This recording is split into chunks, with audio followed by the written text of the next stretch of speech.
Do you want to be a fighter? RMC. Here comes Inoue.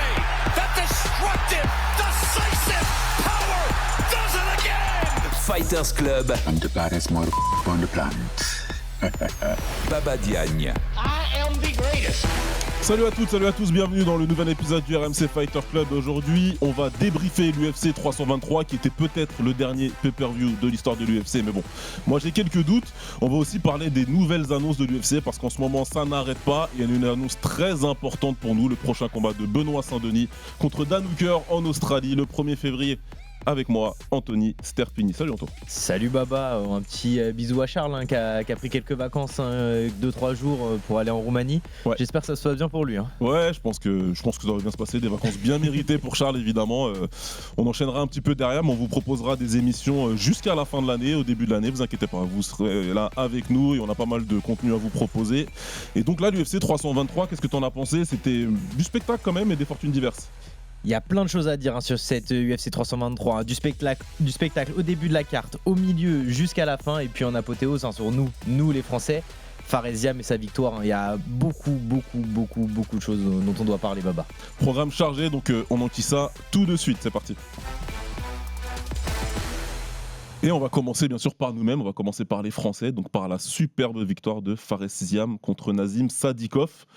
Écoute, je veux pas paraître arrogant, mais dans le Fighter Club, on avait un petit peu prédit la victoire de Fares, donc on est plutôt satisfait. Est-ce que tu pensais que ça se passerait comme ça pour Fares ? Bon, certes, on a fait une prédiction où il gérait un petit peu en striking, mais il a largement utilisé sa lutte et il a terminé Sadikov surtout. Bah justement, ce qu'on disait en preview de ce combat-là, c'est que Sadikov allait mettre du rythme. Je pensais que ça pouvait être le cas. Dans le premier round, c'est le temps que Fares en fait apprenne à gérer cette agressivité de Nazim Sadikov. Bah en fait, il n'y a pas eu d'agressivité.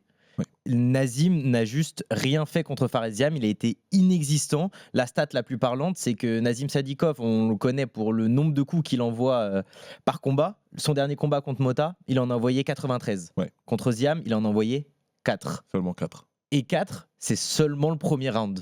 Ouais. En fait, ça montre à quel point, déjà Fares, au niveau de l'approche du combat, ça a été parfait. Et puis même dans l'évolution, l'adaptation du combat, Faresiam a été juste au top. Et plus au niveau du striking, Baba, t'en parlais, la distance de Faresiam. Exactement. En fait, ce qui a été intéressant, et je pense que c'est ce qui a un petit peu éteint Nazim Sadikov, c'est cette gestion de la distance. Tu arrives dans la cage, tu vois à quel point il a de l'envergure, Faresiam, et tu as eu l'impression que ça l'a un petit peu rendu timide. Il a eu du mal à savoir comment casser la distance. C'est lui qui initie le clinch de base, sauf que ça se retourne contre lui parce qu'il a l'habitude maintenant, Fares. Tout le monde vient le clincher, tout le monde vient le coller contre la cage. Il fait ça très très bien, il retourne la situation à son avantage. Takedown, prise de dos. Premier round, franchement, nickel, il prend 0 dégâts. Il contrôle, et puis je pense que mentalement il fait un petit peu de mal quand même à Sadikov derrière, et ensuite deuxième round, ça déroule, il contrôle totalement le combat jusqu'à le terminer sur le gong, early stoppage. Non, early stoppage, comment ça ? Je l'ai encore vu, c'est pour ça que je te pose la question, j'ai encore vu. Early stoppage, non, on sait que dans la rédac ça a un peu parlé au niveau des coups de Faresiam, mais pas du early stoppage. Là pour le coup même je dirais late stoppage. Je suis plus partisan du late stoppage, parce que le premier coup, il l'a très bien expliqué Faresiam, le premier coup le sonne, le deuxième il l'éteint. Ouais. Pourquoi en fait Faresiam lui il est dans son momentum, donc lui il doit finir le combat, mais l'arbitre pourquoi attendre la fin ? Pourquoi attendre la fin de ce deuxième round ? L'arbitre il sait qu'on a la fin du round, il entend le clap des 10 secondes, donc il se dit qu'il va essayer de lui donner des chances à Sadikov, mais je crois qu'il se ravise assez rapidement, il comprend qu'en fait il est éteint et il arrête le combat à juste titre, même si c'est sur le gong. 1 minute c'est pas assez pour récupérer. En fait il faut mettre au crédit aussi les actions positives des combattants, et c'est pas parce que c'est Faresiam, je l'ai déjà dit pour d'autres combattants quand c'est arrivé cette année. Et voilà, c'est une victoire par TKO, c'est important pour les combattants. Et je crois que les arbitres aussi, ils doivent avoir un petit peu ça en tête. Et là, en fin de compte, Fares fait tout ce qu'il faut. Après les 2 coups de coude, tu peux déjà arrêter. Il veut un petit peu de round and pound, l'arbitre peut-être pour s'en assurer, mais je crois qu'il n'y avait pas grand-chose à dire. Quand on rentre dans ce combat, l'objectif c'est le top 15 pour tous les deux. Fares est le favori des bookmakers, mais il n'est pas à coin rouge. Non, il est coin bleu, et on l'avait dit en preview. Pour l'UFC, pour expliquer, le coin bleu, on est sur le moins bien classé entre guillemets selon l'UFC. Ouais. Et le coin rouge, la star du combat, entre guillemets, je mets des gros guillemets sur ça, la star du combat, le moins bien classé. Ouais. En tout cas dans la catégorie des moins de 70 kilos, c'est Sadikov qui est coin rouge, alors qu'il a moins de combats que Fares Ziam. Il a peut-être battu des combattants moins bien classés que Fares Ziam, mais ils ont misé sur lui. Ils ont dit ça sera Sadikov le coin rouge. Donc en fait, Fares Ziam, il a gâché la fête. Exactement. L'UFC, je dis pas qu'ils ne voulaient pas que Fares Ziam gagne, mais s'ils devaient choisir un vainqueur, ils auraient peut-être préféré Sadikov, Bien vu sûr. que les performances qu'il fait, les combats Voilà. qu'il a donnés. Les bonus, tout ce qui va avec, c'est un combattant à bonus, c'est un combattant spectaculaire. Donc moi j'aime bien ce genre de scénario. C'est pas que j'ai quelque chose contre Sadikov, attention. Et je suis plus que content que Fares Ziam ait gagné. Simplement, c'est bien aussi de se dire, et on en reparlera un petit peu plus tard dans l'émission aujourd'hui, c'est que aujourd'hui c'est un petit peu un concours de popularité plus que les performances sportives qui vont t'amener là où tu voudrais être. Et voilà, là on a le besogneux qui a éteint en fait le mec qui avait pas mal de hype, justifié, hein, parce que attention, il fait des gros combats, il gagne par KO et tout, mais voilà, là on se rend compte que celui qui a construit sa carrière depuis qu'il a 22 ans à l'UFC, il a beaucoup d'expérience et il a réussi à écarter un prospect qui montait comme lui et dont on attendait peut-être un peu plus que Fares dans ce top 15. Donc maintenant, moi je pense que avant de revenir hein, sur ce qui va arriver pour la suite de Fares, on va reparler de son évolution, parce que en tant que combattant, ça continue à progresser, il n'y a pas de problème. Mais moi, j'ai déjà noté une petite différence physique. Ah, la différence physique, elle est folle. Hein. Sacha Alix qui en parlait hein, sur le Fighter Club Sunday. Hier, on avait remarqué, Fares Ziam, c'est plus le même combattant. On me dira normal. On n'a pas le même corps à 22 ans qu'aujourd'hui à 27, 28 ans. Je le sens plus large. Je le vois. Plus large, plus tracé, effectivement, plus de masse musculaire, mais aussi au niveau de la lutte, et on l'a vu aussi chez Cyril Gane, c'est leur grand rond. Ouais. Derrière les muscles du dos, en fait, qui sont beaucoup plus développés, et quand tu commences à voir les muscles du dos quand tu es de face, c'est qu'ils sont vachement développés. Hein. C'est ça, c'est que tu travailles la lutte. En fait, c'est une indication de comment il a travaillé Fares. Et je pense qu'aujourd'hui, il a une lutte très intéressante, très importante. Dans son style, il y a quelque chose qui est important à Fares, c'est sa capacité à défendre, sa responsabilité défensive. Il défend 65% des coups significatifs qu'il est censé recevoir.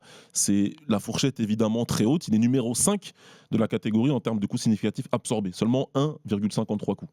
Voilà, donc ça veut dire ridicule. Beaucoup de choses. C'est ridicule. C'est qu'il défend très bien. La deuxième chose, c'est que sa défense de lutte, elle s'améliore au fil du temps, mais c'est pas que. Là, sa lutte offensive, moi, m'a impressionné. Dans ce combat-là, il y a les 2 gros takedowns qu'il envoie en prenant le single et en soulevant à chaque fois hein, son adversaire Sadikov et en l'emmenant au sol, et puis contrôle derrière. Donc on sent qu'il s'est étoffé physiquement, c'est sûr, mais pour les bonnes raisons. C'est-à-dire qu'il s'est pas étoffé pour faire du bodybuilding, tu vois.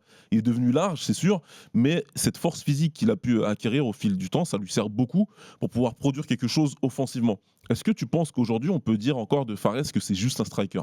Bah, il a prouvé sur ce combat-là que absolument pas du tout. Ouais. Mais pas du tout, il faudra faire attention à Fares. Moi, il m'a impressionné sur le cage control. Ouais. C'est qu'on voit quand il contrôle Sadikov contre la cage, on voit tous les muscles du dos de Fares Ziam qui sont contractés. On voit qu'il utilise aussi ses jambes. C'est qu'en fait, il a compris toute la chaîne musculaire qu'il doit utiliser sur un cage control et l'emmener au sol. Après, là où ce qui est questionnable, c'est la défense en fait de Sadikov. Comment je l'ai vu le combat, je me dis mais en fait, il se fait amener au sol très facilement. Il prend le single leg, il tire, limite. Fares Ziam, il lui mettait des balayettes. Il a balayé la jambe qui était encore en appui. Donc c'est encore inquestionnable. Mais Sadikov s'était fait emmener au sol par McKinney, qui McKinney est un très bon lutteur aussi. Donc oui, Fares Ziam est complet, mais on va l'attendre complètement debout. C'est là le point fort de Fares Ziam. Mais là, comme tu le disais en intro, ils ont compris que debout, il était fort. Mais ils ont maintenant aussi compris qu'ils savaient défendre, que ce soit la lutte ou le grappling. La prise de dos contre Sadikov, elle est parfaite. C'est parfait. En fait, ce qui est intéressant, c'est qu'il a vraiment progressé dans tous les domaines. C'est un combattant de MMA complet. Moi, je ne vais plus considérer que c'est simplement un striker. C'est un combattant qui est capable de produire dans les 3 dimensions, offensivement et défensivement. C'est un combattant qui est difficile à manœuvrer parce qu'il est très grand, il est très large, évidemment. Donc, debout, déjà, tu as cette gestion de la distance qui est un vrai problème pour tout le monde. Mais même si tu arrives à casser cette distance, tu n'as pas réglé tous tes soucis parce que dans le clinch, moi, je pense qu'il est dans le haut du panier maintenant dans cette catégorie des lightweight, et c'est quelque chose parce qu'il y a des très bons combattants dans le clinch, et puis il a toute cette capacité à produire son takedown, donc à produire offensivement et à gérer son combat au sol. Donc ouais, moi je suis pressé de voir ce qui va se passer pour lui, parce que on n'arrête pas de parler de top 15, ça fait je sais pas Je crois 2 que ans. Franchement, sans mentir, je pense que depuis que je suis arrivé en stage ici, on parle de Fares Ziam en top 15 et ça date quand même. Hein. C'est fou, mais là pour lui, comment dire, sportivement, ça parle pour lui. Ouais. 6e victoire consécutive en moins de 70 kilos. Meilleur que lui en win streak, c'est Paddy Pimblett qui aujourd'hui combat pour la ceinture intérimaire. Et je suis désolé, Baba, on va faire la comparaison. Hein. La win streak de Fares Ziam, moi, elle me fait.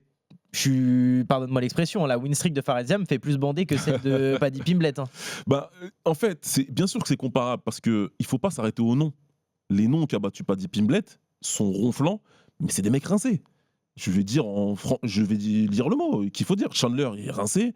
Ferguson, il est rincé. Bobby Green, il est rincé. C'est des mecs qui ont existé dans cette catégorie, qui ont été très forts. Ferguson, ça a été probablement l'un des meilleurs combattants, si ce n'est le meilleur à une période de cette catégorie. Peut-être avec Khabib, quand ils étaient tous les deux ensemble. C'est des mecs qui étaient dans des séries de défaites quand il les bat. Donc Pimblett est bon. Je te dis pas qu'il est pas bon. Il va devoir le montrer là contre Gaethje. À quel point il est bon, mais c'est sûr que Fares, il a une série de victoires contre des mecs, c'est des galères. En dehors du top 15 des lightweight, c'est un bourbier pas possible, quoi. Mais c'est des piranhas. Ce sont des piranhas hors du top 15. Et tu vois à quel point c'est compliqué, c'est que dans la même soirée à l'UFC 323, tout le monde s'est placé aux alentours du top 15. Jalil Turner, Chris Duncan, Torres qui finit Dawson. En fait, dans cette catégorie, tu as l'impression que c'est plus facile de rester dans le top 15 que d'y rentrer. Ouais, parce que, en tout cas, jusqu'ici, je suis d'accord avec toi. En tout cas, jusqu'ici, dans le top 15, il y avait une sorte de protection. Ouais. Les mecs s'affrontaient entre eux. C'est encore plus vrai dans le top 6-7, où les mecs qui sont pas redescendus se sont affrontés pendant des années. Ils refusaient de prendre les mecs qui montaient, à l'exception de Dustin Poirier, qui avait pris Benoît Saint-Denis, et je le noterai toujours, parce que vraiment, pour le coup, respect. Là, tu sens que l'UFC a décidé de mettre un bon coup de pompe dans la fourmilière en faisant monter Paddy Pimblett et en la faisant affronter Justin Gaethje. Benoît Saint-Denis qui a ses opportunités, on en reparle très très vite. Et là, il y avait un espèce de mini-championnat des lightweight en dehors du top. Et donc, il y a 4 noms même qui vont émerger, parce que tu as le retour de Jalin Turner. Et Jalin Turner, il a de la hype, c'est quelqu'un qui est intéressant. Et il éteint Barboza. Et surtout ce qu'il a fait, effectivement. Voilà, premier round. Et en plus, Barboza, c'est pareil, fin de carrière, mais quand même. Chris Duncan qui soumet McKinney, mais McKinney, il a fait un combat avec un fight IQ que je qualifierais de chaudronnesque. Vraiment, enfin, je sais pas quoi dire. Enfin, après, c'est son style, hein, il combat comme il a envie de combattre, mais ouais, c'est pas possible. Tu pourras jamais tutoyer le haut niveau en combattant comme ça, mais bon, c'est parfait pour Chris Duncan. Et puis, évidemment, je crois que celui qui a probablement la meilleure perf, si je dois comparer avec Fares, c'est Manuel Torres. 16e victoire dans le premier round dans sa carrière. Il éteint un combattant qui était classé numéro 13. Donc, lui, c'est sûr qu'il rentre. Je pense aussi que Fares va rentrer. Mais ce qui est cool, c'est que a priori, demain, parce qu'on enregistre lundi, donc c'est demain les classements, a priori, tu as 2 nouveaux lightweight dans le classement des top 15. Normalement, ça devrait être le cas. Après, on sait, l'UFC, on a entendu Dana White en conférence de presse quand il parlait de Tsarukyan. Il en a rien à faire du classement UFC. Ce sont vraiment ses mots. C'est froid. À Dana White, où il dit j'en ai rien à faire du classement UFC. Nous, on fait nos combats.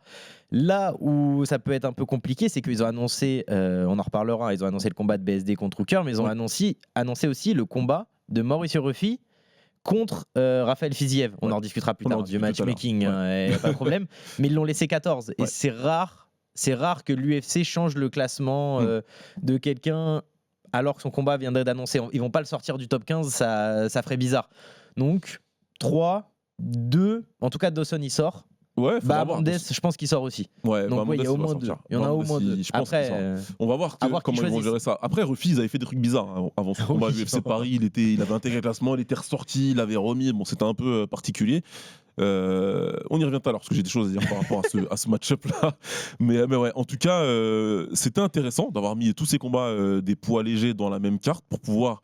Je pense que voilà, il y a un renouveau et on rentre en 2026 avec une catégorie qui va être rafraîchie. Moi, je suis très content de ça, de voir ça et que ce soit potentiellement 2 combattants français dans le top 15 de la catégorie la plus importante de l'UFC aujourd'hui. Non, mais c'est magnifique. Et puis surtout, l'UFC les Françaises ont un peu contrecarré leur plan cette année. Hein. Ouais, Avec bien ça. Benoît Saint-Denis qui bat Mauricio Ruffi, il voulait mettre en avant les Fighting Nerds.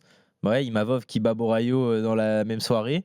Et là, il voulait mettre en avant Sadikov. Bah non, c'est Ziam qui prend le Ouais. combat. Bah ouais, bah maintenant, comme il l'a très bien dit Fares Ziam, hein, le Bourbier, c'est lui. Ouais. Le Bourbier. Message reçu, Fares. Message reçu. Les Bourbiers, ce sont les Français. Hein. Ouais, c'est clair. On en parlait à la rédac tout à l'heure. Tu donnais une stat sur les combattants français, enfin sur le nombre de combats français, ce qu'on a fait en termes de résultats. Ouais, si en tu peux termes de nous la résultats, redire. cette année, c'est 13 victoires pour les Français. Peut-être une 14e ce samedi avec Morgan. et 6 défaites. Et en sachant que les défaites arrivent très tôt dans l'année. Oui, et puis il y a des défaites dans des combats pour le titre, par exemple. Mm. Il y a un non-contest aussi pour le titre. Donc on est sur un bilan très très très positif. On a des choses, ça avance pour le MMA français, ça avance pour le MMA français dans la plus grosse ligue mondiale. Et ça présage, a priori, en 2026 intéressant. Là. Bah déjà en 2026, on pourrait avoir, allez, au minimum 2 title shots. Mais non, c'est même pas au minimum, c'est assuré. Normalement, 2 title on les a. shots pour les Français avec Nassourdine et Cyril Gane, la revanche contre Aspinal. Ouais. Manon peut très bien rentrer de nouveau dans la discussion pour un title shot. Ouais. Et BSD, vu l'année qu'il fait en 2024, une année 2025, vu l'année 2026 où on voit le nombre d'événements qui ils grandissent hein, Ouais. chaque semaine. On voit que l'UFC commence à faire de plus en plus d'événements. Pourquoi pas au moins une demi-finale mondiale en 2026 pour Benoît Saint-Denis. Hein. Bah écoutez, on y reviendra. De toute façon, on reparlera de tout ça et de l'année des Français. Je pense qu'on fera un épisode en début d'année pour rétablir un petit peu, faire un petit état des lieux des Français à l'UFC et voir ce qui nous attendra. Mais je trouve que ça présage des choses vraiment très intéressantes. Autre chose sur Fares ? Non, Fares, il a tout dit lui-même hein, après son combat. Il a expliqué d'ailleurs son KO. Hein, si vous voulez revoir l'émission du Fighter Club Sunday, on l'a eu même en direct avec Yacine Zaouini hein, qui a très bien fait son taf hein, cette semaine avec les images du cutting. Hein. Les images du cutting de Fares. Hein, non, ça a été une très grosse semaine hein, sur les réseaux d'RMC Sport Combat. Fares Ziam a tout dit et rien que sa victoire hein, en dit long sur sa performance.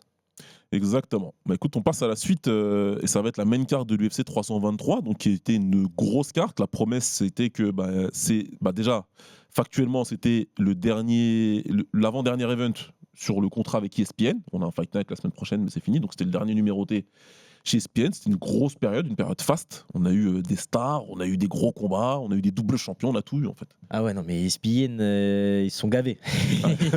Ils se sont gavés durant toutes ces années. Donc il fallait du renouveau, je pense, pour Dana White dans l'entrée de l'ère du streaming. Ouais. Paramount a eu les droits de l'UFC. Là, ils l'ont pour 7 ans. 7 ans pour 7 milliards. 7 ans pour bon, en plus, il a pris un énorme chèque. Le chèque est bon. Le chèque est bon. Et on en reparlera un peu plus dans l'émission. Mais j'ai l'impression que Paramount pousse un peu l'UFC en ce moment. Ouais, je pense que c'est intéressant. Il y a une info qui est passée inaperçue hein, et on poursuit ensuite sur la main card. D'ailleurs, c'est que Dana White a dit qu'il vient de re-signer pour 5 ans en tant que président de l'UFC parce que je vois pas trop été repris, mais c'est une information super importante. Il y avait des questionnements autour du futur de Dana White et de l'UFC.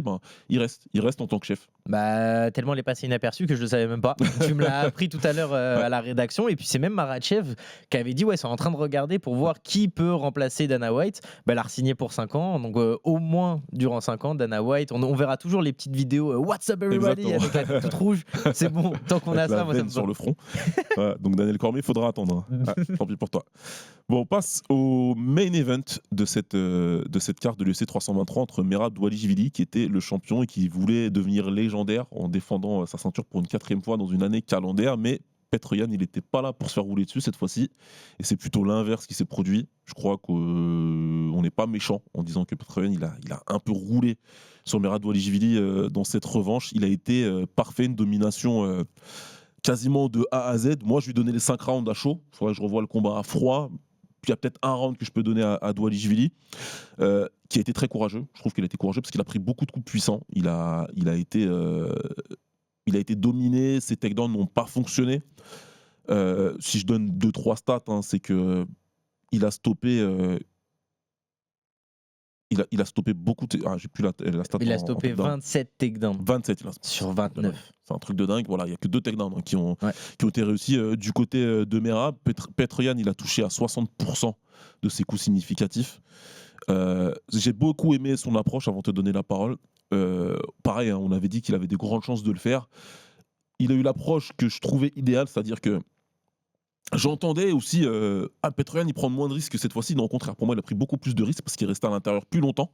Il a accepté en fait cette distance-là de combat où Merab pouvait l'emmener au sol avec ses takedowns, mais il a choisi de rester là en se disant je vais peut-être prendre des coups parce que je vais moins voir les coups arriver, mais par contre moi à chaque fois que je vais le toucher je vais lui faire très mal, déjà puissant.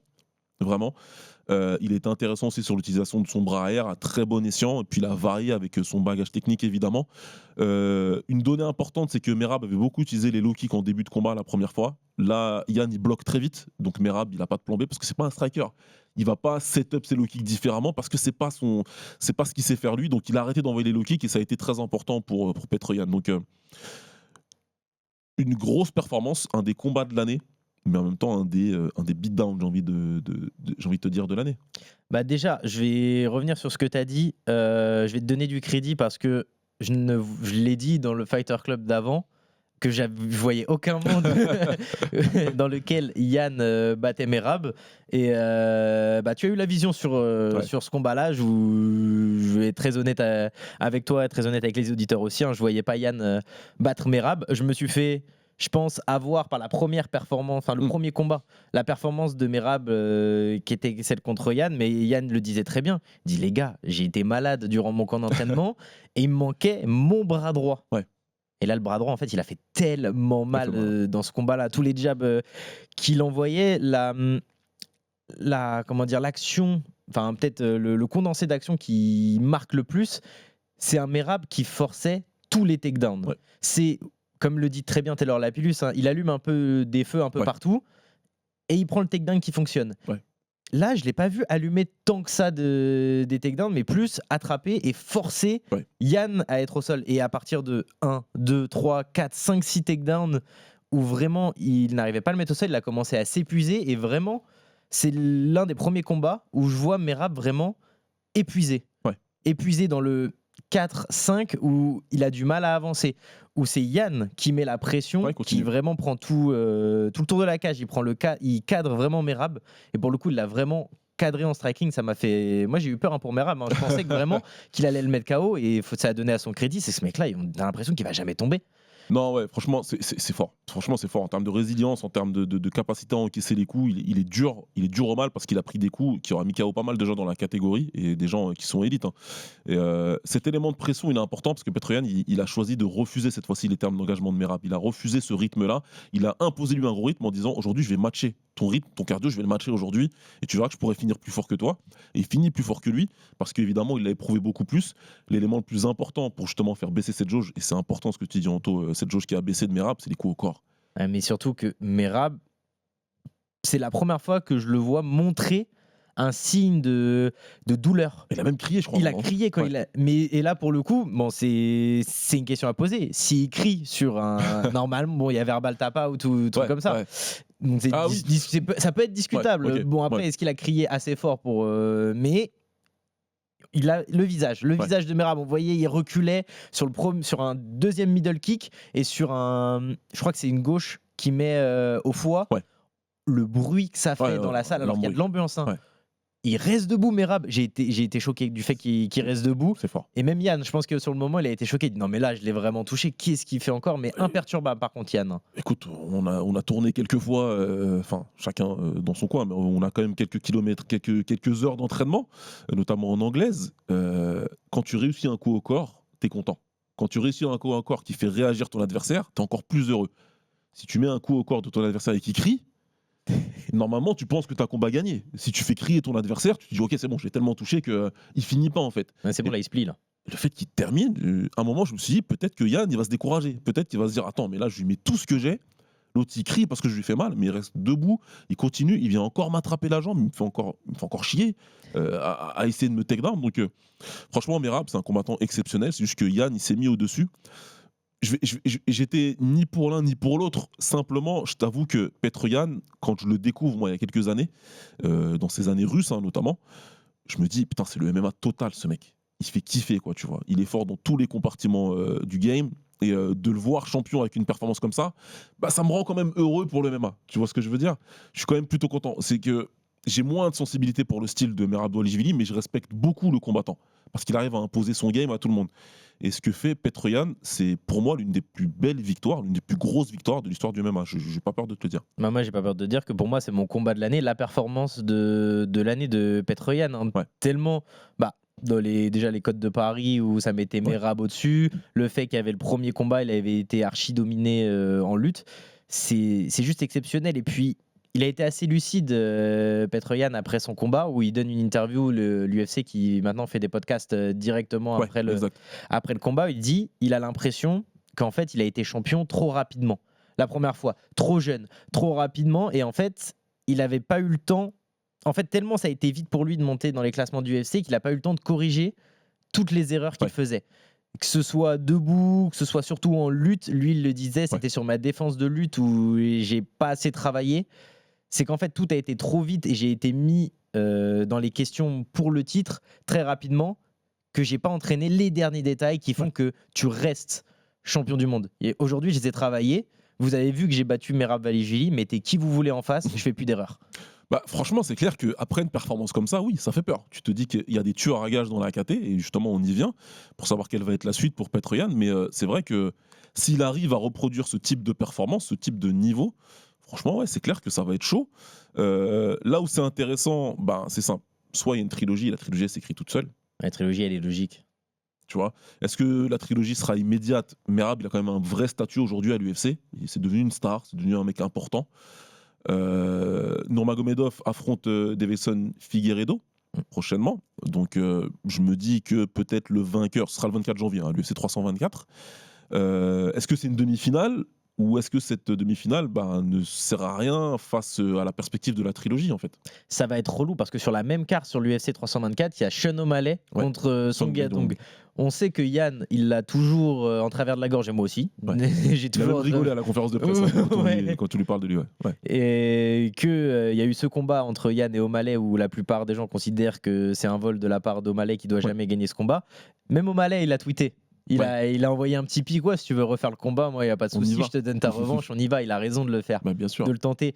La suite logique, c'est la trilogie. Après, Merab a le statut qui lui permet d'attendre, au moins de revenir en juin, juillet, il aura de toute façon sa chance pour le titre, que ce soit Yann ou non.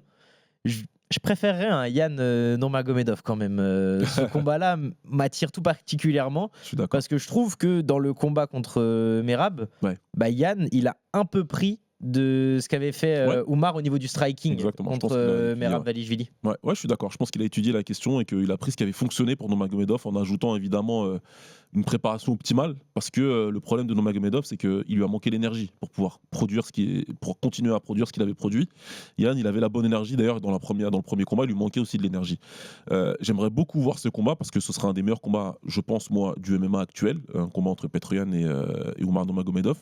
Maintenant, je crois et j'espère pour Dvalishvili qu'il va prendre du repos. Il a essayé d'être grand en faisant 4 défenses de titre la même année, c'est fort.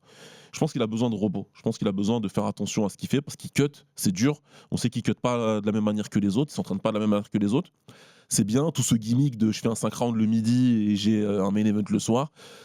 Je pense que ça lui a été beaucoup à son corps. Il va avoir besoin de repos et je serais pas surpris si on le voit pas avant la deuxième partie de l'année. Maintenant, Anto, il y a l'UFC Maison Blanche au mois de juin. Tu as un Russe qui est champion, qui peut combattre un Américain, Sean O'Malley, s'il gagne contre Song Yadong. Je vois pas comment ils font pas un UFC. T'as Rocky contre Drago à la Maison Blanche, tu le fais pas? Oh, j'adore la ref. Mais en plus, t'as Donald Trump qui a parlé il y a pas longtemps dans un podcast. Il a dit qu'au minimum, à la Maison Blanche, il pouvait y avoir un minimum, si je dis pas de bêtises, à vérifier, mais ce que j'ai lu, entre 5 et 9 combats de championnat. Il y a 8 catégories masculines, donc vois comment ça peut niquer ton année UFC si tu fais ça. Mais de toute façon, tout va tourner autour de ça. Et moi, je pense vraiment, si Sean O'Malley, il a une mission, c'est de gagner. Et je pense qu'il a une petite pression parce qu'ils ont dû lui dire faut gagner, mon gars. Parce que clairement, Petr Yan, Sean O'Malley, ça fait non seulement ça fait UFC Maison Blanche, mais en plus ça fait main card UFC Maison Blanche et ça fait haut dans la carte. Mais tu sais que là, tu viens d'en parler, mais ouais, en fait, c'est d'une logique sans nom que Sean O'Malley, déjà, il a la Maison Blanche. Et en plus, c'est Yann le champion. Ils sont capables de le faire attendre. Yann, tu veux combattre? Non. Ah non, tu vas Attends attendre Maison Maison Blanche, t'inquiète Mais pas. ça va être une propagande exceptionnelle. Moi, Ah je veux oui. voir un countdown avec Vladimir Poutine qui va voir Petroyan dans son. Enfin, je veux des choses hollywoodiennes, quoi. Ah ouais, non. Vendez-moi un truc. Il y a des choses à faire dans cette Maison Blanche. Ils commencent à construire petit à petit cette carte et ça va leur donner quand même beaucoup de nœuds à la tête. Ouais. Où ils vont regarder, ils vont faire hey, Sean O'Malley, si c'est Maison Blanche. Max Holloway combat en mars. Ah, faut qu'il soit là à la Maison Blanche quand même. Faut faire attention à ce genre de de réflexion. Ouais, c'est clair. En tout cas, voilà, je pense que le scénario, on vous le donne, on verra comment ça va se passer, mais je serais pas du tout surpris que ça se passe comme ça. On passe à l'autre combat pour le titre de cette carte, le co-main event entre le champion très dominant Alexandre Pantoja et son jeune challenger Joshua Van, et ça fait pchit. Ah, c'est dommage. Enfin, ça fait un autre bruit d'ailleurs. Ah, ça fait un autre bruit. Ouais. C'est plus fort que ça, Ouais. mais c'est vraiment dommage. Après, c'est un fait de combat. Ouais. On a, je ne sais combien de combattants, que ce soit amateurs ou professionnels, ont déjà perdu un combat parce qu'ils se sont blessés. Ouais. Que ce soit à la main, coup d'épaule, ça peut être arrivé aussi à la tête, un nez cassé, faire arrêter un combat. Ouais. C'est dommage parce que quand on regarde le début du combat, Pantoja il était venu pour lui faire sa fête quand même. Ah, quel démarrage. Oh, le démarrage, il était fou. Et en fait, c'est une catégorie. Et il y en a beaucoup qui disent ouais, plus tu montes en catégorie, plus ça tombe et finish. Ouais. Les moins de 57 kilos, c'est la 3e catégorie où il y a le plus de finish à Ça tombe l'UFC. tout le temps. 57%, 58%. Il y a plus de finish en moins de 57 que chez les poids lourds. Ouais, bah tu vois. Donc, on avait tout pour un combat de fou furieux. Ouais, je pense qu'on n'allait pas au bout. Et je pense, persuadé que ça se termine au premier round. Alors j'avais une petite pièce Joshua Van dans mon cœur, mais sportivement c'était Pantoja, je pense qu'il terminait premier round. C'est vraiment dommage parce que ce combat-là promettait des étincelles en fait. C'était bien parti. Joshua répondait à l'agressivité. Pantoja, il a essayé de rester dans la boîte. Il essaye d'envoyer, mais Pantoja, il lui met un bouillon. Il envoie tout. Il envoie des poings, il envoie des jambes. Et sur ce high kick, donc, il se fait saisir la jambe, projeté au sol et il atterrit sur le. Enfin, il y a le coude. On a des rapports médicaux qui disent que c'est l'épaule finalement. Donc, écoute, je sais pas trop. En premier lieu, c'est le coude. Le coude, il a pris cher. Le coude, il doit pas être dans cette direction-là normalement. Maintenant, les premiers rapports médicaux font état du coude, de l'épaule, pardon, qui serait déboîté avant de se remboîter, mais avec des dégâts. Donc, écoute, on verra tout ça. Toujours est-il que Joshua Van, il devient champion. Bon, il y a une petite polémique sur la célébration de Joshua Van. Mais en fait, c'est toujours compliqué à ce moment-là parce que il y a le respect du combattant. Oui, il s'est blessé, j'ai peut-être pas gagné entre guillemets loyalement, mais c'est un mec de 24 ans. Ça fait 5 ans qu'il fait du MMA. Ouais. Son rêve était de devenir champion UFC, d'acheter une maison à sa mère, d'acheter tout et n'importe quoi à sa mère. Il a l'occasion, enfin il a eu, maintenant il l'a, l'occasion. Il est champion UFC. Comment tu peux pas célébrer en tant qu'humain. Ouais, c'est difficile parce qu'en plus c'est à chaud et puis tu sais, il sait pas vraiment ce qui se passe. Je suis persuadé que sur les 5 premières secondes, il sait pas. Lui il se dit Pantoja il est au sol, j'ai gagné, écoute, voilà, sa vie va changer du tout au tout. À partir de là, c'est plus la même chose. Ça va devenir une superstar. C'est le premier champion qui vient de Houston. En plus, c'est quelque chose qui est attendu depuis longtemps. Donc sa ville va le célébrer. On parle de parade, on parle de choses. Enfin, ça va être énorme pour sa communauté aussi. Il y a une forte communauté asiatique là-bas. C'est un combattant qui vient du Myanmar, qui est immigré, qui a fui la guerre pour pouvoir venir aux États-Unis. Il y a toute une histoire autour de Joshua Van qui fait que moi j'ai pas envie de lui jeter la pierre, de le faire chier. Écoute, il a célébré, peut-être pas, il aurait dû, il aurait pas dû. C'est à chaud, ça se passe comme ça. Il a donné tout son respect à Pantoja derrière. Il est parti c'est surtout ça. C'est surtout ça qu'il faut retenir, c'est l'image d'après où il va le voir, il est à côté de lui, et même Pantoja, il lui dit non, vas-y, t'inquiète, t'inquiète, voilà, c'est comme ça devait être comme ça, je devais me blesser, c'est pas grave. D'ailleurs, Pantoja qui a le bras de l'autre côté, qui sort complètement placide, qui marche tranquillement vers les coulisses. Ouais, ça va aller les gars. Ouais, t'inquiète. Il se tient juste. Je vais pas le faire tomber mon bras, mais fou, t'inquiète pas. Donc bon, écoute, je pense qu'on peut légitimement penser que Pantoja est out pour plusieurs mois, ça c'est sûr. Donc ça veut dire que Joshua Van ne défendra pas sa ceinture contre Pantoja. Il n'y aura pas la revanche tout de suite. Je pense qu'il défendra contre le vainqueur de l'autre combat. Il y a quelqu'un d'autre là sur la carte, qui est Tatsuro Taira, qui a battu avant la limite Brandon Moreno, et ça c'est super important. Ah, ça c'est super important, c'est cette victoire statement qui lui manquait, cette grosse victoire Tatsuro Taira. Il avait perdu contre Royval et c'était ce combat-là qui aurait pu lui donner cette chance pour le titre. Ouais. Malheureusement, Royval bat tout le monde. Comme la plupart des mecs dans les moins de 57 kilos, tout le monde se bat entre eux. Et en fait, Moreno n'avait jamais été terminé à l'UFC, même par Figueiredo. Alors qu'il le combat 4 fois. Alors qu'il le combat 4 fois. Ouais. Pantoja non plus, alors qu'il le combat 3 fois. Ouais. Il se fait finir, mais au tough, Oui, il se fait finir au pas tough. l'UFC. Il se fait finir au tough. Il se fait pas finir à l'UFC. C'est cette victoire. En plus, l'UFC, au niveau du business, bah ouais, c'est le Japon. Il leur manquait ces stars. Il a dit tout de suite, Dana White. Il a dit tout de suite, hein, Dana White, t'as vu hein On cherche à organiser On au cherche Japon. à organiser au Japon. On cherche un petit truc. Ah ouais, t'es sûr Ah ouais On savait pas, on l'a pas venu venir, celle-là. Mais en fait, plus que ça, dans ce combat-là, il a montré en fait toute la technique de son jeu. Ouais. C'est Moreno, ok, il est fort debout, mais ouais, mais je vais pas aller te chercher debout en fait, c'est hors de question. T'as de bons scrambles, bah je vais essayer de faire en sorte de te coller au sol. Il l'a collé, le triangle il est parfait, il le retourne et puis bah. En fait, on pourrait dire que j'ai vu un certain message sur les réseaux sociaux où early stoppage pour Moreno, on voit comment il parle à l'arbitre, il fait ah ouais sérieusement genre là t'as arrêté, mais quand il est sur lui Taira, il en prend une quand même qu'il connecte, puis il se retourne et il se défend plus du tout en fait. C'est très mauvaise défense. Encore une fois, lui, il n'a pas la lucidité, donc c'est normal. C'est un combattant qui vient de prendre plein de coups dans la tête. C'est normal de penser qu'il pouvait continuer. Mais les gens, quand tu es devant ta télé, devant ton écran, tu vois bien qu'il est en train de prendre des coups, qu'il ne se défend pas intelligemment, ce qui est la règle de base pour pouvoir ensuite faire en sorte que l'arbitre ne t'arrête pas. Toutes les conditions sont réunies pour arrêter. Il n'y a rien à dire sur l'arrêt de l'arbitre. Donc non, j'ai rien à dire, à part que Taira fait une très belle performance. Moi, la vérité, c'est que je pensais qu'il passerait pas Moreno. Moi non plus, je pensais qu'il passerait pas. Et on a dans les mains un super combat pour le titre entre deux mecs qui sont nés en 2000, qui sont nés après les années 2000. C'est fou, quoi. Non, mais c'est fou, c'est que déjà cette année, on a eu le premier combat avec Van contre Tsuruya, le premier combat de deux combattants qui sont nés après 2000. Ouais. Donc là, tu peux avoir un combat pour le titre. Voilà. C'est vraiment la nouvelle génération qui commence à prendre les rênes des moins de 57 kilos. Les autres catégories vont venir aussi. Hein. Lactoporia, c'est un 97 ou 96, je sais plus. On peut déjà parler de nouvelle génération à l'UFC quand les champions ont tous plus de 30 ans. Il y a De La Maddalena qui avait 28 ans, qui a toujours 28 ans. Il y a une nouvelle génération là, à l'UFC, ça fait plaisir. 2026, ça va être une très belle année, je sens. Ouais, c'est clair. Puis on parle de nouvelle génération. Hein. On a Peyton Talbot qui envoie la carcasse d'Henry Cejudo à la retraite. J'ai pas envie de dire autre chose. Je suis désolé. Il était plus que rincé. Ça fait mal au cœur. J'arrive pas à faire grand chose de la performance de Talbot. Offensivement, c'est cool, mais on le savait déjà. C'est un très bon combattant offensivement. Il a des problèmes défensifs. Maintenant, Henry Cejudo, il avait rien à proposer. Donc, j'ai pas grand chose à dire sur la performance de Talbot.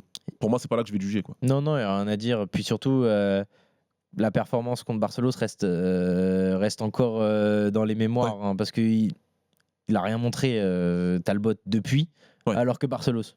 Lui, il a montré, mais bon, on lui a pas donné sa chance pour le top 15, mais bon, on remettra pas en jeu les matchmaking de l'UFC. Pour l'instant. Ça viendra après. C'est juste que Cejudo, il le disait lui-même, il le dit au micro de Yacine Zawini, que peut-être l'un de ses plus grands regrets, c'est d'être revenu. Oui, il n'aurait pas dû. C'est dur de dire ça d'un mec qui, je pense qu'on l'arrête.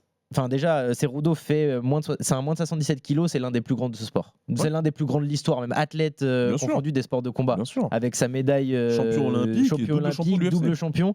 C'est juste parce que voilà, c'est un moins de 57, moins de 61. On parle peut-être un peu moins de lui. Oui, et puis il avait ses attitudes, très bizarres, mais bon. Puis l'USADA est arrivé, il est parti. Enfin voilà, il y a toutes ces. Il y a quelque chose qui ne va pas. Il y a des questions à se poser, mais il est revenu, c'est son choix.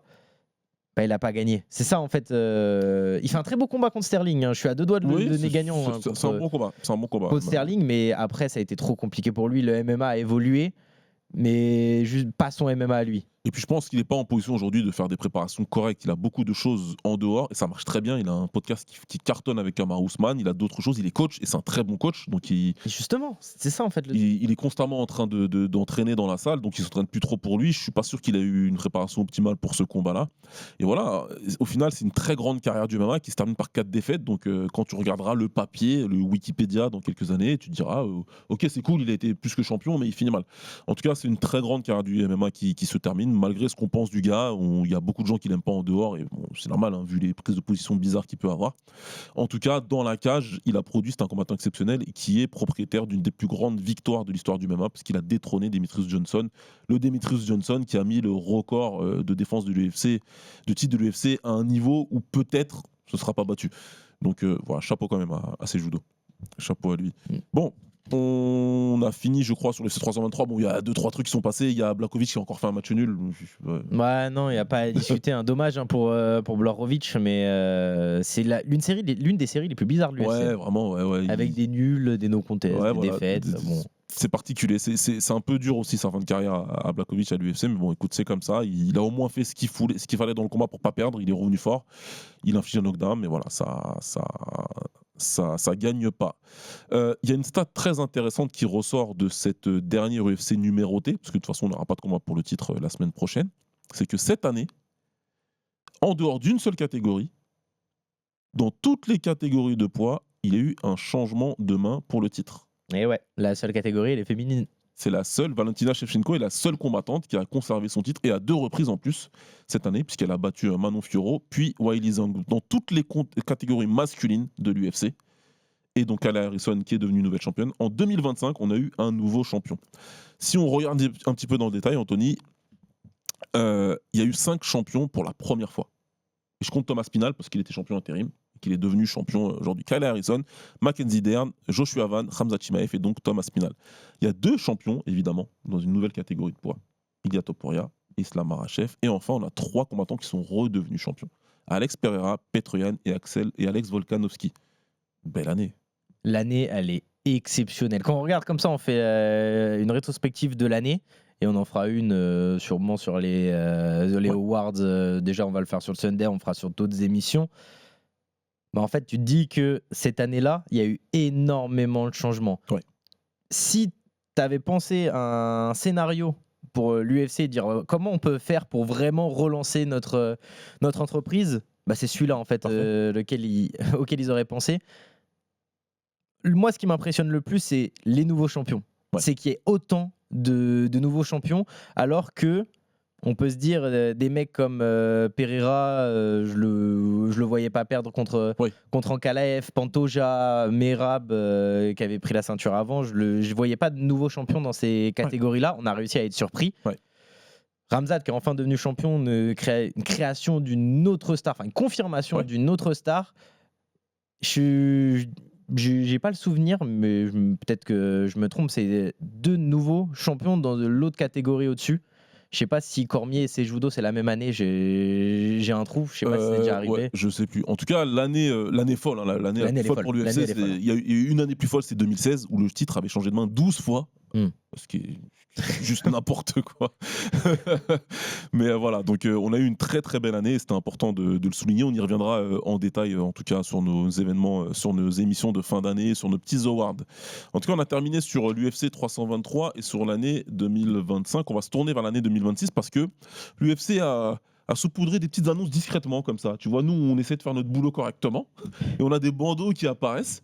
Et sur un de ces bandeaux, il y a écrit Benoît Saint-Denis contre Dan Hooker le 1er février, UFC en Australie. C'est exceptionnel. Franchement, il fallait être là, mais là-haut, en rédac. Quand on regarde l'émission, il faut savoir, il est 5h30, 6h du matin. Donc, on a un peu tous la tête dans le cul. Et là, tu as le bandeau qui arrive. Et je dis à Hugo Pérez, notre CM, je lui fais prépare-toi à faire un visu parce que là, tu as BSD Hooker. Il fait quoi Comment ça il ouvre son ordi, il ouvre Photoshop. Tu vois qu'il commence à aller un peu partout. C'est dommage d'annoncer en fait des combats comme ça. Enfin, en tout cas, pour nous, Européens, c'est dommage d'annoncer comme ça parce que la plupart des gens, ils se sont levés, ils ont vu l'info. Ouais. Ils n'ont pas eu l'info en direct, alors que Dana White, il aurait pu faire juste avant la soirée ou juste après la soirée. Petite annonce, quoi. Comme il aime faire. What's up everybody, voilà, je vous annonce Dan Hooker contre BSD en Australie. Mais l'annonce, elle fait plaisir. Elle fait vraiment plaisir. Après, voilà, pour l'effet d'annonce, c'est un peu bizarre. On en avait déjà parlé quand il fait son annonce à la mi-temps là, du match pour pouvoir lancer un peu 2026. Même Sean O'Malley avait dit ouais, c'est bizarre. Il y avait moins de hype que d'habitude. Il a fait une annonce un petit peu en dessous de ce qu'il sait faire. Et puis là, donc on a des annonces qui sont faites en plein milieu de la main card. Et bon, on se dit bah écoute, ok, pourquoi pas, mais tant mieux pour nous parce que c'est une information importante. Donc ce sera en co-main event de l'event en Australie où il y aura Alexander Volkanovski contre Diego Lopez 2. Benoît Saint-Denis, c'est 3 victoires en 2025. Énorme performance contre Benil Dariush, évidemment, sur laquelle il reste. Et puis une victoire contre Kyle Prepolek et une victoire contre Mauricio Ruffi. Un gros combat, encore une belle bagarre normalement. Ah bah, BSD Hooker, le gagnant et le perdant, ils finissent à l'hôpital. Ouais. Il y avait une interview avec Sacha Alix de Guillaume Pelletier dans La Sauce. Sur Twitch, c'était en 2022 ou 2023. J'arrive plus trop à me situer. Où Pelletier dit le combattant que j'aimerais affronter dans le top 15, c'est Dan Hooker. Ouais. Bah là, tu l'affrontes Bon, pas dans le top 15. Hein. Tu l'affrontes dans le top 10 Dans pour le une top place 10, à la ouais. porte du top 5. Ça veut dire qu'ils y réfléchissent déjà depuis très longtemps. Oui, ça fait longtemps. Et que aussi, il faut dire que Dan Hooker, c'est un taré. Ouais, C'est un taré. C'est vraiment quand tu es un action fighter comme Benoît et que tu veux produire du spectacle, c'est quasiment c'est un des meilleurs combats que tu peux faire. Ça c'est clair pour lui et pour monter encore plus son image, sa hype.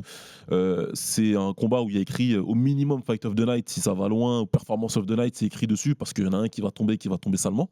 Donc vraiment, moi je suis très content. C'était aussi le match-up que je visais. À chaque fois qu'on parlait de Benoît Saint-Denis, je disais ce serait super bien qu'il fasse Dan Hooker parce que ça permettra de garder ce côté progression maîtrisée, linéaire. On prend une étape de plus à chaque fois. Plutôt que après si l'opportunité se présentait d'aller chercher un Charles Oliveira ou je sais pas, tant mieux hein.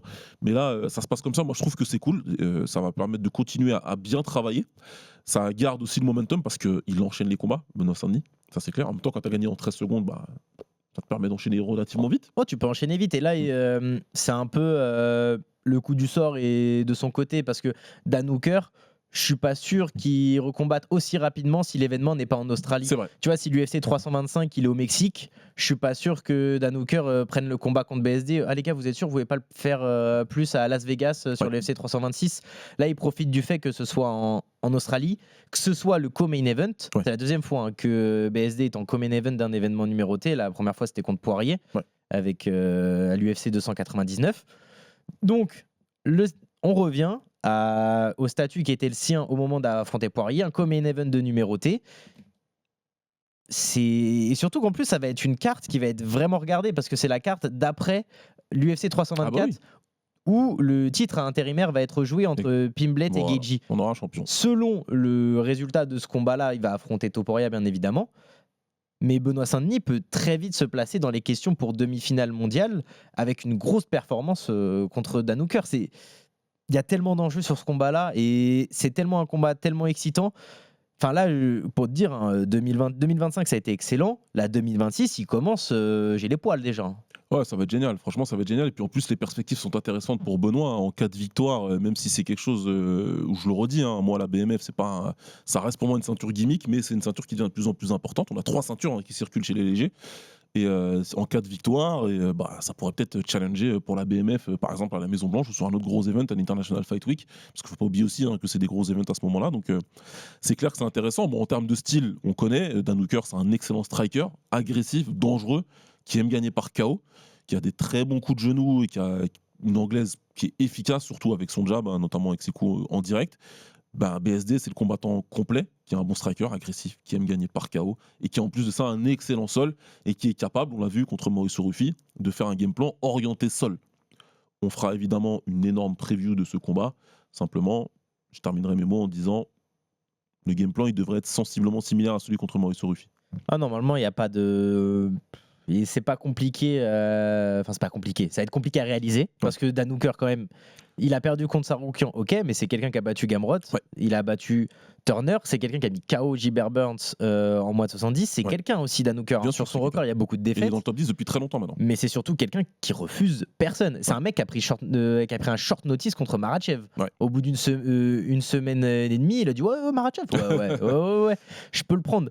c'est un gros nom. C'est une progression pour Benoît Saint-Denis. Stylistiquement, ça lui va en plus. C'est un bon match-up parce que c'est quelqu'un qui va pas refuser la guerre. Ouais.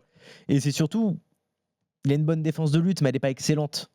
C'est un pas- déf- oui, c'est un bon c'est une défenseur. lacune. C'est une lacune. C'est une lacune quand même que BSD va pouvoir prendre dans son game plan, que Nicolas Haute va pouvoir travailler aussi, Ouais. chose que Gamrot n'a pas réussi à faire. Je trouve ça bizarre aussi. C'est très bizarre. Pourtant, c'est un bon lutteur. On le sait Pourtant, tous, c'est hein. un bon lutteur, il Ouais. le sait ça aussi, mais c'est pas un bon finisseur. Ouais. BSD, lui, généralement, quand il te met au sol, il cherche la finition.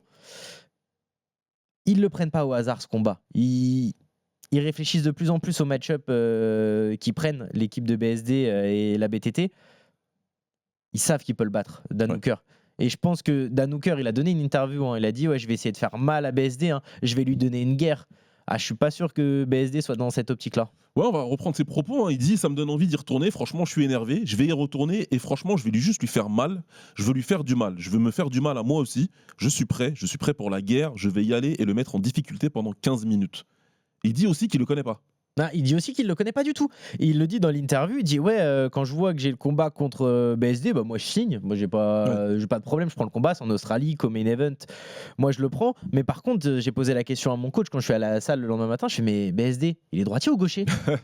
Il le connaît pas. Et en fait, si tu te rends compte, c'est en plus du personnage de Dan Hooker, ça me choque pas qu'ils connaissent pas BSD. S'il y a quelqu'un que je crois, c'est lui. Et ne pas savoir si ton adversaire est gaucher ou droitier, c'est quand même assez fou. On Ouais. sait qu'il y a plein de combattants MMA qui regardent pas l'UFC, qui Ouais. regardent pas tous les combats. Mais ta catégorie, tu es censé quand même plutôt la connaître, surtout quand tu fais partie de l'élite, et ne pas savoir. Il l'a même dit en plus dans l'interview, son style, je le connais à peu près. Mais je serais incapable de te dire s'il est gaucher, droitier. Je sais qu'il va mettre la marche en avant parce qu'on dit que c'est un guerrier. Mais tu vois, il l'a pas vu. Ouais, on dit que c'est ça. On dit que c'est ça, donc je suppose qu'il va faire ça. Mais il ne connaît pas du tout Benoît Saint-Denis. Donc il y a des devoirs à faire hein, pour Dan Ouais, Hooker. c'est clair, c'est clair. En tout cas, ça va être intéressant parce que je pense que Beneil Dariush, hein, on s'attendait à quelque chose de compliqué, c'est passé vite parce qu'il a pu le toucher vite. Maintenant, Dariush, il est sur une très mauvaise série. Hooker, il n'est pas sur la meilleure des séries, mais c'est un combattant qui a montré aussi, encore une fois, contre Tsarukyan, qu'il est capable, qu'il a toujours cette durabilité en lui quand c'est debout, en tout cas, quand c'est au sol, encore une fois. Ses lacunes, il n'a jamais réussi à vraiment les régler. Donc ça donne un vrai bon chemin de victoire pour BSD. C'est le chemin le plus clair. Hein. Maintenant, après, évidemment que BSD a ses armes à faire valoir en striking et sera intéressant, serait une opposition intéressante. Mais c'est un combat dangereux. Je sais qu'on se répète, hein, qu'on vous dit souvent que là, ça va être le combat le plus intéressant, le plus important et tout pour tel combattant.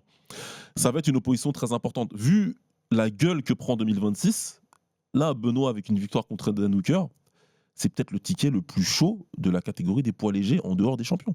Ouais, c'est exactement ça. Hein. Puis tout le micmac là, des moins de 70, Topuria qui veut pas revenir avec des problèmes personnels, la ceinture intérimaire. Parce que, en fait, c'est ça. La chose qu'il faut faire attention aussi, c'est elle aura quoi la gueule du combat? Si Geji Pimblet, c'est une décision dégueulasse. Ce qui potentiellement n'est pas le cas, hein, normalement. Ça doit aller. Holloway Oliveira, t'es pas à l'abri que ce soit la même chose. BSD qui termine Hooker, mais direct dès le premier round, bah t'es pas à l'abri. Tsarukyan, t'es dispo ou pas? Tu prends BSD et vas-y, le gagnant, et prend le titre. Ça peut aller trop vite dans ce genre de catégorie-là. Là, il y a la ceinture intérimaire, donc ça va un tout petit peu bloquer. C'est pour ça que je dis qu'en 2026, Benoît Saint-Denis peut avoir une demi-finale mondiale. Et on a vu que Dana White, il aimait pas Tsarukyan. Hein. Il a dit clairement en conférence de presse, il doit continuer à travailler pour obtenir une nouvelle chance pour le titre. Et il veut pas tout révéler, mais il dit de Tsarukyan, quand on lui a donné l'opportunité, il se tait et ensuite il dit ça ne peut pas se passer comme ça s'est passé. Donc je crois qu'on n'a même pas toutes les informations en fin de compte sur ce qui s'est passé. Mais il faut rappeler, hein, on dit que Tsarukyan, il est dur, Dana White. Bon déjà, Dana White, Jalito le dit très bien dans le Sunday, il aime pas deux choses. Que tu niques son main event et que tu niques une chance pour le titre à un jour. Il a fait les deux en même temps. Donc là, tu prends ta sauce par Dana White, c'est normal. Mais le problème, c'est que aussi, il a frappé un fan. Déjà, c'est exceptionnel que ce mec-là n'ait pas été arrêté. Ouais, c'est clair. Moi, je pense que l'UFC a payé. Ouais, c'est forcément l'UFC a payé le fan en possible. question. Donc, il a pu causer d'autres soucis à l'UFC. Puis on sait que c'est quelqu'un qui n'a pas vraiment besoin d'argent. C'est ça le truc. Donc, pour moi, le plus important, c'est ça. Ça se trouve, de son côté, il peut refuser des combats. Dire, oh bah non, lui, je le prends pas, ça ne sert à rien. En tout cas, il n'est pas contraint par le calendrier. Exactement. Tous les combattants sont contraints par le calendrier. Ils ont besoin de combattre pour payer leurs factures. Ce n'est pas le cas d'Arman Tsarukyan qui choisit de conduire pieds nus sa voiture pour pas salir les pédales. On en est là, en fait. En termes de richesse, on en est là. Bah, on est surtout un mec qui avait engueulé un mec de sa salle où il a dit mais t'es sérieux, t'as laissé ouvert le local de mes montres, t'es au courant qu'il y a $1 million de montres là-dedans. Pourquoi t'as laissé ouvert ça ? Et ça, l'UFC n'aime pas trop. L'UFC n'aime pas trop en règle générale. On veut avoir la main sur les négociations, on veut te forcer à faire ce qu'on veut. Avec Tsarukyan, ils ont beaucoup de mal. Donc moi, je considère qu'il est un petit peu sur le côté, lui, et que du coup, ça peut servir les intérêts, encore une fois, de Benoît Saint-Denis. Donc écoutez, évidemment, début janvier, on fait une preview complète, enfin mi-janvier plutôt, une preview complète de ce combat et de cet event, parce que encore une fois, ça peut être vraiment pas mal pour nous. Un autre Français qui est concerné indirectement par une annonce, c'est l'annonce du combat entre Sean Strickland et Anthony Fluffy Hernandez. Donc ça va être le main event d'un Fight Night qui sera juste avant l'event en Australie. Donc Strickland numéro 3 contre Fluffy Hernandez numéro 4 de la catégorie middleweight. Pour rappel, le champion c'est Khamzat Chimaev. Le numéro 1 c'est Dricus du Plessis. Numéro 2, Nassourdine Imavov. Nassourdine Imavov, qui est, selon les dires du champion lui-même, challenger au titre. C'est bien d'avoir ce genre d'annonce. Bon, Dana White, l'UFC l'a annoncé aussi comme ça, un cheveu sur la soupe, tiens, comme ça. Main event Strickland Hernandez, c'est très bien pour Hernandez. Il n'y a pas de souci. Il peut battre Strickland, mais je pense qu'il ne volera pas le shot pour Nassourdine. C'est une très belle annonce. Parce que on le savait déjà, mais là, ça cimente encore plus le fait de il n'aura pas la revanche contre Strickland, Nassourdine. Il n'aura pas de combat contre Hernandez parce que ça ne vaut pas le coup. Le titre est pour lui. C'est tout. C'est tout. C'est comme ça que je prends cette info aussi. Pour moi, c'est clair. Même si on savait que le tweet de Khamzat, là, tu dis bon, d'accord, là, à mon avis, c'est vraiment lui. Et puis aussi, les déclarations multiples de Younes Ben Abdelawed, qui est le manager de Nassour et qui est très confiant sur le fait que ce soit Nassour qui est le combat pour le titre. Et maintenant, avec ce combat-là, il ne reste plus que Dricus du Plessis qui, lui, parle un petit peu de Brendan Allen, qui parle un petit peu, même s'il dit je veux pas trop le prendre, mais j'aimerais bien lui casser la gueule quand même. J'ai l'impression que ça va plutôt se passer comme ça. Il est en galère du Plessis. Ouais, il est dans une situation pas très enviable où de s'être fait rouler dessus dans un combat pour le titre. Et derrière, on a d'autres gars qui ont assuré, normalement depuis très longtemps déjà, Nassourdine Imavov en tête, une chance pour le titre. On a encore 2 Américains qui s'affrontent à quelques mois de l'event de la White House. Je dis ça, je dis rien. Je dis simplement que on a une demi-finale presque entre 2 Américains. Et on a le combat pour le titre de cette catégorie qui devrait se dérouler grosso modo 2 mois après ça. Moi, je pense qu'on essaie de mettre un Américain dans une bonne position. Pour la Maison Blanche. Bizarre. Bizarre. Bizarre de mettre un Américain dans une bonne position. Après, faut réfléchir un peu à ça. Ça dépend de comment ils vont prendre l'événement de la White House. Parce que si on croit les dires de Donald Trump, c'est du n'importe quoi. Ça va être un record, je pense, de nombre de combats pour le titre. Et tu vas pas t'empêcher de le faire. Dans le monde où Khamzat versus Nassour se fait donc au printemps. Donc il y a un gagnant. Un mois et demi, 2 mois avant l'event de la Maison Blanche. T'as un Américain pour challenger pour cette ceinture. Ça fait un autre combat pour le titre dans cet événement-là. Donc écoute, on verra bien comment ça se passera. Mais l'information la plus importante pour nous, c'est que là, maintenant, sauf retournement de situation, le Khamzat Chimaev versus Nassourdine Imavov, c'est réel et on a un Français qui challenge pour la ceinture de l'UFC. Et ça, c'est cool. Et ce qu'il y a de plus cool que ça, c'est qu'on va avoir, moi, le combat que j'attends depuis très longtemps. Ah, carrément. C'est une revanche. C'est un combat qui va laisser beaucoup de frustration. Et donc, on nous annonce enfin que Max Holloway va défendre sa ceinture BMF contre Charles Oliveira. Et c'est peut-être le combat le plus fun que tu peux faire à l'UFC aujourd'hui. Aujourd'hui, c'est simple. Quand tu regardes les annonces qui ont été faites, 324, 325 et 326. Le face-off qui a fait le plus de vues, c'est le 326. Ah ouais, normal. C'est Max Holloway contre Oliveira. Mais en fait, c'est normal. Tu as 2 combattants, donc c'est les deux favoris des fans. Je suis à 2 doigts de te dire que c'est les 2 combattants les plus aimés à l'UFC. Je crois que je suis sûr. Moi, je pense ne pas me tromper. Ils sont au moins dans le top 3. Et puis, tu sais que ces combattants-là, tu regardes le tapologie de ces mecs-là. Il n'y a pas un combat ennuyeux. Il n'y en a pas un seul. Même des décisions sur 3 rounds, sur 5 rounds, les combats contre Volkanovski de Max Holloway sont magnifiques. Oliveira, quand il termine les mecs pour son run pour être champion des moins de 70, c'est parfait.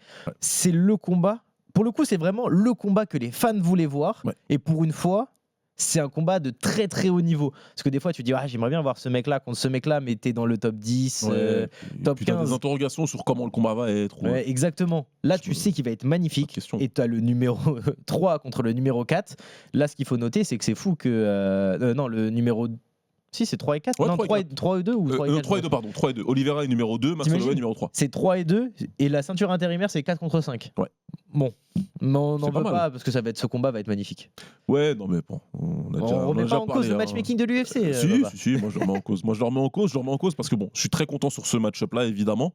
Max Holloway, il n'aura même pas besoin de pointer le sol, c'est-à-dire que de toute façon, ils vont faire la bagarre. Et que Oliveira va y aller. Hein. Il y en a un qui va. Je vois pas le combat aller au bout, encore une fois, ça c'est clair, je crois pas que ça ira au bout. Donc super, vraiment, un combat. Qu'on vous présentera en long, en large, en travers, et on parlera même. Je pense qu'on va vraiment vous présenter les carrières de ces deux gars. On va aller loin dans le détail. C'est beaucoup de promesses que tu fais, Baba. Là, tu ouais, es au courant que ça va te charger, janvier. Là, ça va potentiellement. Enfin, personnellement, j'ai pris des vacances pour Noël. C'est ça. T'as pas trop pris de vacances, Baba là. Si, la semaine prochaine, je suis pas là. Je me repose et après on y retourne. Ah ouais, parce qu'il va falloir faire une bonne prépa si tu veux enchaîner de janvier jusqu'à la White House. Bah écoute, l'UFC nous promet un début tonitruant et on va être à la hauteur comme d'habitude. Il y a d'autres combats qui vont être intéressants, qui ont été annoncés. Maintenant, il y a un combat, moi j'avoue, qui m'interroge. C'est le combat entre Rafael Fiziev et Mauricio Ruffi. Bon, je voudrais terminer là-dessus parce que c'est vraiment ce qui symbolise aussi ces annonces-là. On a des combats qui sont intéressants, mais il y a des combats où on a vraiment l'impression que c'est un concours de popularité, l'UFC, et que les performances sportives comptent peut-être relativement moins. Donc bon, écoute, je me pose des questions. Il y a un privilège là du côté Ruffi quand même, parce qu'il a perdu son combat contre BSD. Et il a gagné une place. Et on lui donne un combat contre le numéro 9. Mais surtout, c'est ça, il est sur une défaite, et encore, c'est pas une défaite où tu te dis, bah allez, en vrai, il a gagné à la décision. Ouais. Il se fait rouler dessus par Benoît. Ouais. Fiziev est numéro 9, donc déjà, Benoît était numéro 13 quand on lui donne Ruffi. Ouais. Donc ça veut dire que tu es sur une défaite, et on te donne un mec qui est plus haut que le mec qui t'avait battu déjà avant. En fait, c'est une question, mais il l'a dit, Dana White. Hein. En fait, on va en parler, mais il l'a dit, j'en ai rien à faire des classements UFC. Ouais, il s'en fout. Et on le sait, encore une fois, Anto et moi, on sait très bien que c'est un business, etc. Il n'y a pas de souci là-dessus. On ne fait pas les naïfs, simplement. Ils ont décidé de le faire de façon très claire, très nette et très obvious, là. Et c'est un peu. Voilà, je trouve ça un peu bizarre. Mais il y a une question aussi qu'il faudrait se poser, et ça, seul l'UFC aura la réponse. Ceux qui sont dans la négociation, c'est. Beaucoup d'annonces de l'UFC là. Et on est bon jusqu'en mars. On sait les événements qui vont avoir lieu. Est-ce que le diffuseur américain, donc Paramount, n'a pas un peu poussé l'UFC pour lui dire écoutez, j'en ai marre. Enfin, nous, on va en avoir marre que vous annoncez des mecs là 3 semaines ou 4 semaines avant les événements. Annoncez bien plus tôt. Comme ça, nous, on va pouvoir faire nos petites bandes annonces. Exactement. Bah écoute, tant mieux pour nous. Hein. Ça va nous permettre de prévoir à l'avance. Et puis d'ailleurs, je terminerai par dire que toutes les cartes du UFC commenceront 1 heure plus tôt. C'est une information qu'on redonnera au fil du temps, mais c'est important pour tout le monde pour que vous puissiez continuer à suivre sur les antennes d'RMC Sport. Anthony, merci. T'as un mot à rajouter ? Un mot à rajouter qu'il faut dire parce qu'on a beaucoup de questions sur les chats. C'est toujours sur RMC Sport en 2026. L'UFC en France. Vous pouvez toujours regarder l'UFC. Ça sera sur les antennes d'RMC Sport. Abonnez-vous à RMC Sport. Et abonnez-vous aussi au podcast RMC Fighter Club, likez, partagez, parlez-en à votre médecin. Apparemment, il y a une épidémie de bronchiolite. Donc, écoutez, profitez-en pour en parler du Fighter Club. Et puis, on se retrouve très vite pour un nouvel épisode de votre émission préférée. Ciao. RMC Fighters Club.